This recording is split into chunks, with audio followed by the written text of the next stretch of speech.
இந்த தாய் திரு அவையானது புனித அகஸ்டே சார்டிலான் என்பவரை நினைவு கூறுகின்றது. இவர் ஒரு மறைபரப்பு பணியாளர் ஆவார். இவர் 1814 ஜனவரி 6 பிரான்ஸ் நாட்டில் லரோச்சல் நார்மண்டேவில் பிறந்தார்.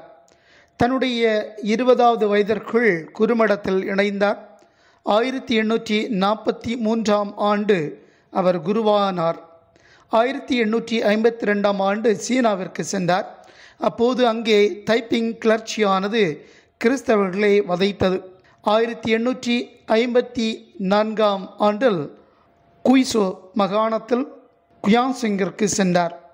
அவர் அங்கு யாவோஷன் கிராமத்தில் 300 கத்தோலிக்க கிறிஸ்தவர்களை சந்தித்தார்.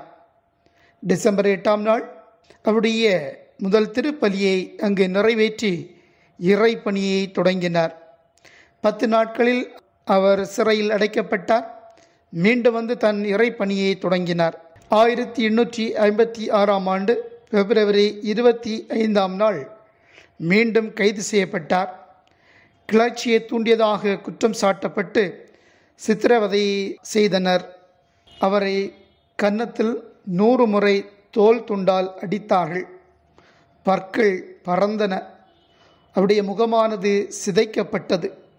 சிறைவாசலில் இருந்த சிறிய இரும்பு கூண்டில் அவரை அடைத்து சித்திரவதையை படுத்தினார்கள்.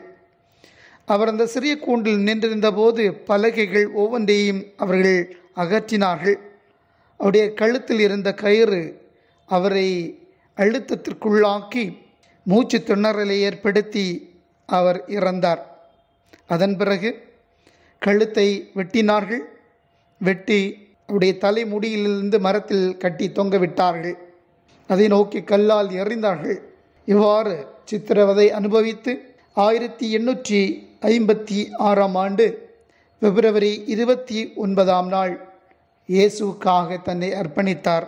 ஒரு மறை சாட்சியாக. நம்பிக்கையில் வளர்வோம். நமது நம்பிக்கை இறைவனை என்றும் வெளிப்படுத்துவதாக அமையட்டும்.